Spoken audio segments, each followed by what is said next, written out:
Americans all across the country have felt the sharp rise in electricity and gas bills. I'm sure many of you at home are sitting there like, yeah, duh. This past September, though, electricity costs jumped the highest amount in 41 years, thanks to factors like economic rebounds from the pandemic, the extra hot and humid summer and autumn months, and Russia's ongoing war in Ukraine affecting the global energy market. But there are some US citizens that are feeling that pinch more than most, and they often get left out of the conversation around the nation's energy crisis. In Puerto Rico, frustration grows over power outages locals say are constant. Puerto Ricans suffered severe outages at rates 4 to 5 times higher than average U.S. utility customers. No compra todo el tiempo, que la compra que hacemos tiene que durarnos mucho tiempo y pues cuando se va la luz, esa mucha comida se daña y pues es un desperdicio. U.S. territories in the Caribbean have been suffering through a years-long energy crisis that predates the pandemic but was exacerbated this year. Puerto Ricans, for example, now pay about twice as much as the average American for electricity. And in an exclusive interview with Newsy, Governor Albert Bryant of the U.S. Virgin Islands shared their struggle with prices as well. Well, the Virgin Islands has been in an energy crisis for quite some time. I think it's hitting ahead now. So right now, Americans on the mainland pay about somewhere between 10 and 12 cents a kilowatt hour. We're paying 63 cents a kilowatt hour. So what exactly is happening to make prices so high in the Caribbean? And why does it seem so hard to fix? First of all, we can't talk about an energy crisis or energy grids in the Caribbean without talking about hurricanes. In 2017, Hurricanes Maria and Irma destroyed a massive amount of infrastructure on the islands. At the time, a number of residents complained the islands were long neglected for aid, a long-running problem across U.S. territories. The distribution of funds was further delayed by the government shutdown in 2018, and the Trump administration placed restrictions on aid to Puerto Rico that were only lifted in early 2021. These delays have hampered progress for years.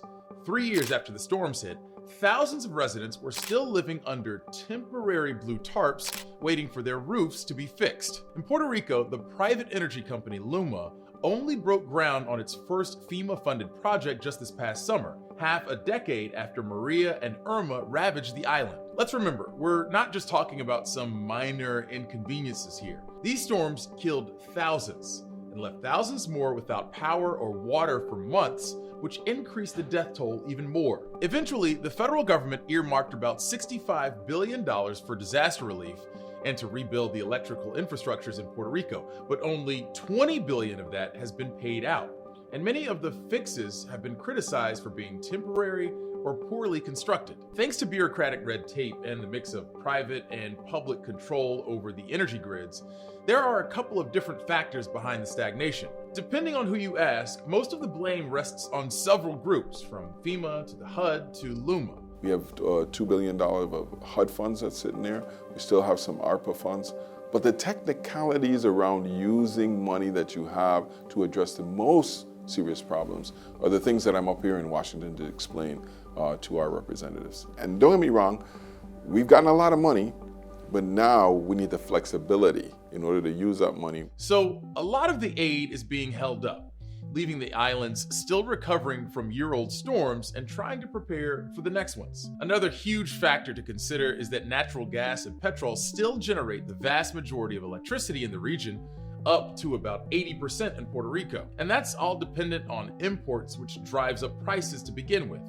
That's part of the reason why many analysts and recovery efforts have been focusing on one major solution to the island's energy grid problems: going solar. Newsy actually explored this last year for In Real Life when we ventured down to Puerto Rico ourselves. And you see an opportunity to change, to re-electrify our country using our own resources, using new technology. It's a path to democracy. It's a path to energy justice, where everyone has the capability to produce enough energy to survive after a furious hurricane. That did not happen. We lost 5,000 people after Hurricane Maria. That should never happen again. Solar panels have surprisingly excellent records for withstanding heavy storms and hurricanes. The panels are built to handle all kinds of thrown objects and stay bolted to roofs. Some states have requirements for durability tests for panels, like in Florida, where solar installations have to withstand 160-mile-per-hour winds at minimum. For Houston, Texas, which was hit by Hurricane Harvey in 2017, that number is 110 miles per hour. To get a sense of what that looks like, here's a promotional video from the company Solar World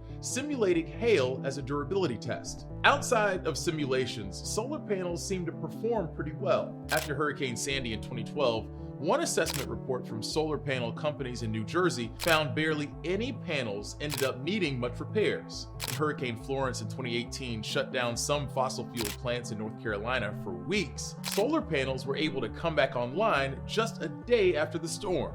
This is why the governor for the Virgin Islands believes shift to solar would not only help the islands become energy independent, but could keep the island from hitting a total standstill after major storms. So right now, we're trying to get it to a place where our energy sector becomes a renewable one, and then we can look at privatizing or doing the things that allow us to give them the energy independence they need. And in the next part, we have a really huge project that takes us almost 50% renewable with solar. And that can get done within the next year, year and a half. And so I'm very hopeful about the potential to overcome the energy crisis once and for all. The long-running energy crises in these U.S. territories are a clear example of how chaotic disaster relief can be, and how complicated and time-consuming repairing and updating an energy grid is. But as Americans are facing some of the high prices and blackouts many on the islands have become accustomed to, one can hope the urgency of the problem might finally get more attention in Washington. I think it's a situation where we've suffered so long, we think that's normal. We laugh when people go without power for 24 hours in the States, and it's an outrage. In 2 separate hurricane incidents, I lost power in September and I got power in November. 3 months without power.